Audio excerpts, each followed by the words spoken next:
तो अब देखते हैं क्या होता है दोस्तों, डर लग रहा है। सुबह से पूछते हैं। सुबह अभी कुछ आइडिया नहीं है, लेकिन एक चीज़ मैंने नोट की है कि प्रीमियर में जो है वो अक्षय कुमार और अनन्या पांडे मुझे बहुत ज़्यादा स्ट्रेस में लगे थे। वाकई मुझे तो ऐसा लग रहा है कि वो जो है ना सोए भी नहीं होंगे, और ख़ास तौर पे अनन्या पांडे तो रात में उन्हें नींद नहीं आई होगी, क्योंकि उनके लिए बहुत बड़ा दिन है आज।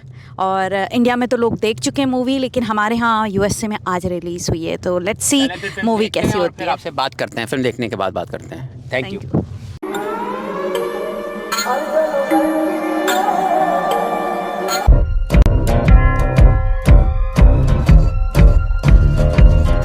केसरी 2 इससे पहले हॉट स्टार पर रिलीज हो, आप इसको जरूर थिएटर में जाकर एक दफा देख के फैमिली के साथ आ सकते हैं। फिल्म का पहला सीन ही दोस्तों आपको रुलाने पर मजबूर कर देगा।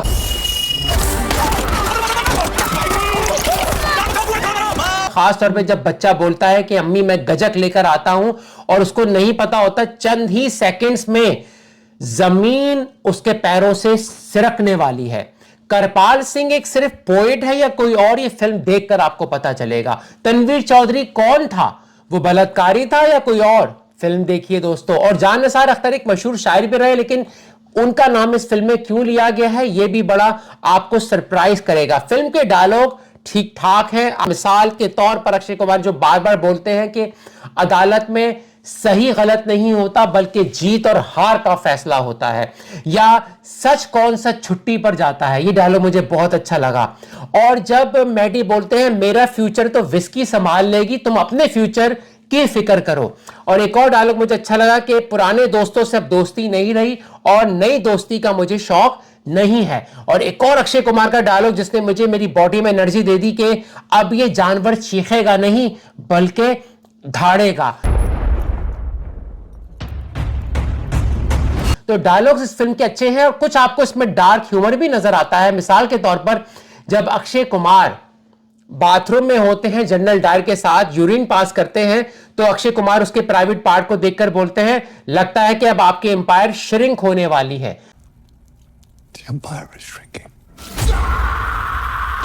या फिर जब मैडी को कन्विंस करने बार बार आते हैं तो मैडी विस्की चढ़ा रहे होते हैं और बोलते हैं यार मैं सिगरेट नहीं पीता, इससे मेरी सेहत खराब होती है।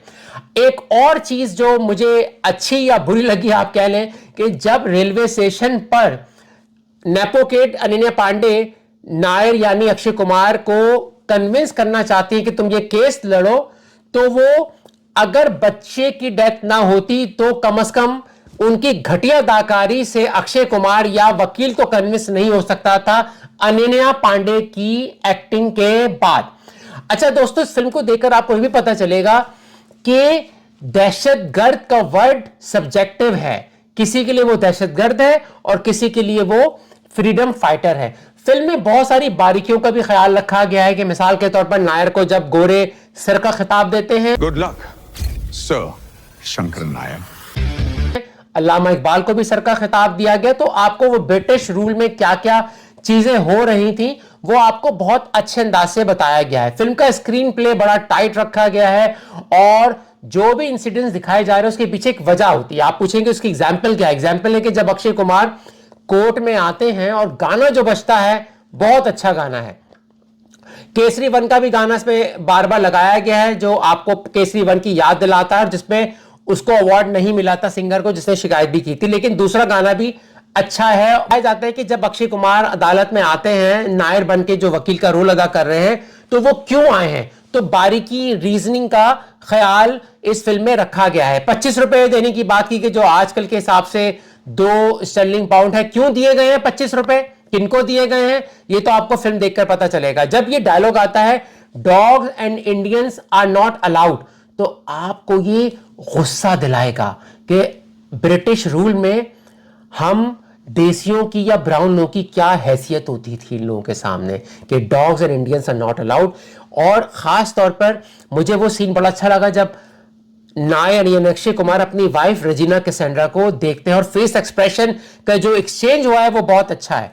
तो उसमें भी बताया गया है कि गॉड सेव द किंग, यानी उस वक्त गॉड और किंग को साथ रखा कि आज पॉलिटिशियंस भी अपने रिलीजन को इस्तेमाल करते हैं, ये भी बताया गया है। तो दोस्तों फिल्म में जंग अजीम जो सेकेंड वर्ल्ड वॉर है उसमें किस तरह से भारतीय फौजियों को भेजा जाता है जबरदस्ती ये बता करके तुम चले जाओ और तुम्हें फ्रीडम मिल जाएगा, इसका भी जिक्र आता है। तो आपको पता चलता है कि उस जमाने में कैसे गोरे हमारा इस्तेमाल कर रहे थे। ठीक है। अच्छा, इसमें एक बारीकी बात भी की गई है जो आप सोचिएगा कि जब अक्षय कुमार बोलते हैं कि बलोच रेजिमेंट ने काम करना था क्योंकि सिख रेजिमेंट नहीं करती, वो क्या बात ऐसी थी, उसके पीछे आपको फिल्म देखनी पड़ेगी, वो क्या बैकग्राउंड था। मुस्लिम और हिंदू यूनिटी को जबरदस्त एक्सप्लेन किया गया है कि जब जलियांवाला बाग में दोनों कम्युनिटी मिल जाती हैं कि गोरे का जालिमाना कानून है, वो कानून क्या है इस फिल्म में बहुत अच्छा एक्सप्लेन किया गया, मुझे ये बताने की जरूरत नहीं है दोस्तों।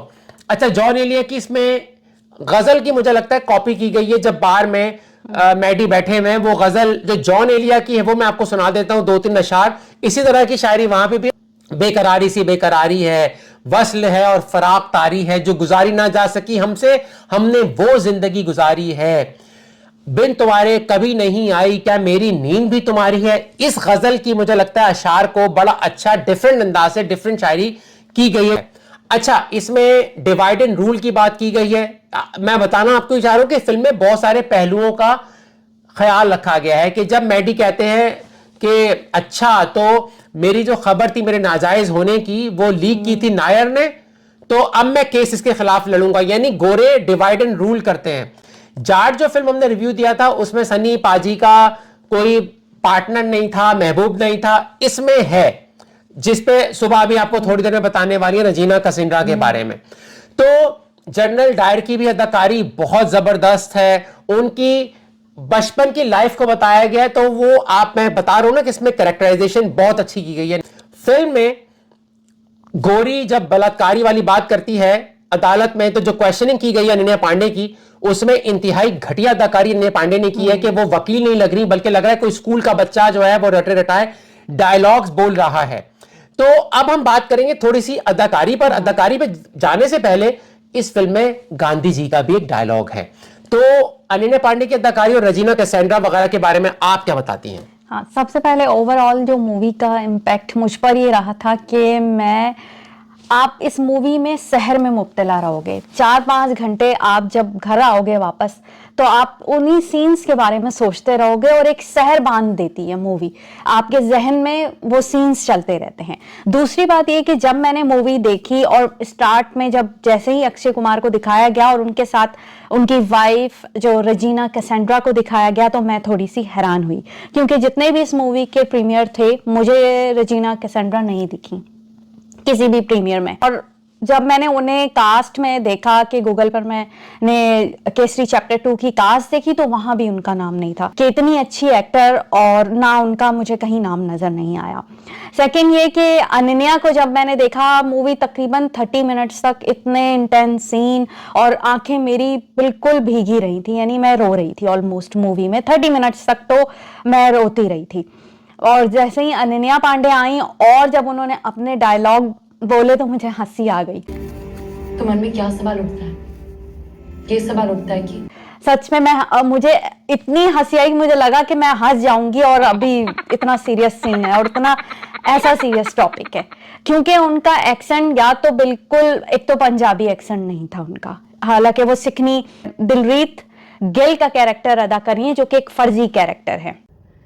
योर ऑनर, इससे पहले कि मैं शुरू करूं, मैं एक वकालतनामा फाइल कर है। मेरा नहीं ख्याल कि दिलरीत का कैरेक्टर क्योंकि फर्जी था, इनके कैरेक्टर की कहीं जरूरत थी। इनकी जगह अगर नुसरत भरूचा को कर लिया जाता कास्ट, तो मुझे लग रहा है कि वो सिखनी भी लगती और अच्छे से बोल भी लेती पंजाबी में। और जब वो सीन्स कोर्ट के सीन्स दिखाए गए हैं जिसमें अनन्या कोर्ट में क्वेश्चन कर रही हैं गोरी से, वो बहुत ही लो, उससे ज्यादा अच्छे तो ये गोरे बोल रहे थे। नहीं, स्कूल बंद था, इसलिए 5:30 बजे जब ये हादसा हुआ वहां कोई नहीं था। अच्छी हिंदी, मुझे ऐसा लगा।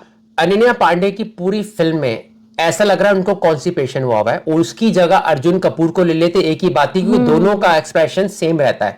उनका फेस बस खिंचा हुआ है, एक ही एक्सप्रेशन है, डायलॉग डिलीवरी इंतहाई घटिया है, इतना बड़ा रोल उनका रखा गया, ये मुझे इस फिल्म में बड़ी नेगेटिव बात लगी है। और रजीना कैसेंड्रा की अदाकारी कैसी थी? वो उनके कम सीन है, वो अक्षय कुमार की वाइफ बनी है और एक लम्हा ऐसा आता है, ऐसी सिचुएशन आ जाती है कि वो ये कहती हैं कि अक्षय से कि ये सब कुछ छोड़ देते हैं और इस शहर से चले जाते हैं।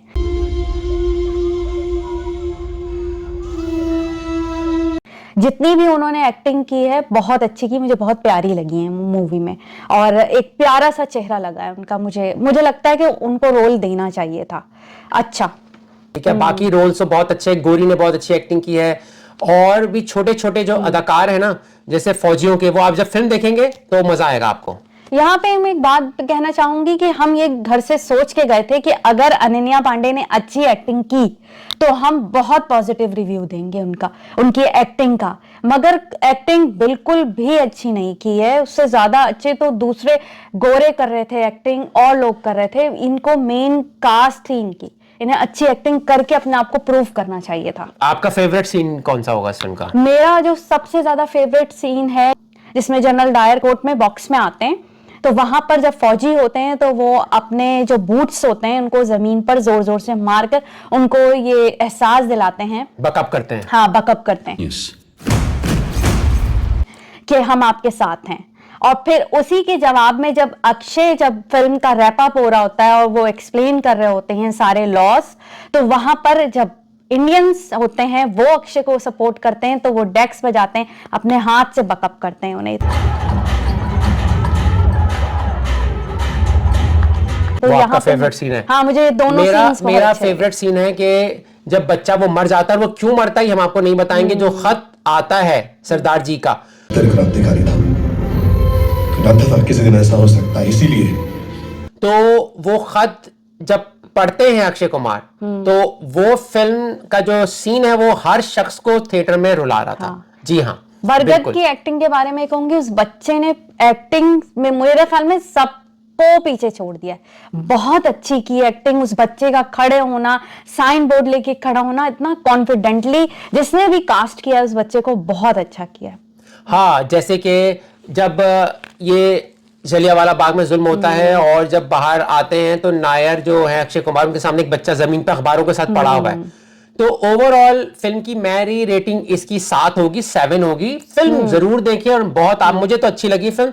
हाँ, इसमें थोड़ा एज का कुछ कहेंगी कि एज के बारे में आप कुछ कह रही हैं? मुझे कहीं ये लगा कि मूवी थोड़ी सी ड्राई है, मतलब जाहिर है टॉपिक ऐसा है कि इस मूवी में आप फन को इतना कर नहीं सकते थे, लेकिन अगर आपने पंजाब को दिखाया था तो इसमें कोई पंजाब का कोई ऐसा कल्चर का सॉन्ग दिखाना चाहिए था। मुझे ऐसा लगा सारे सीरियस सॉन्ग हैं, कल्चर नहीं दिखा, वो पंजाब नहीं लगा मूवी के अंदर। थोड़ा सा मुझे पंजाब की झलक दिखनी चाहिए थी। कोई लाइट सॉन्ग, बहुत सीरियस मूड है मूवी का, काफी मतलब आप बहुत इंटेंस रहोगे मूवी के अंदर।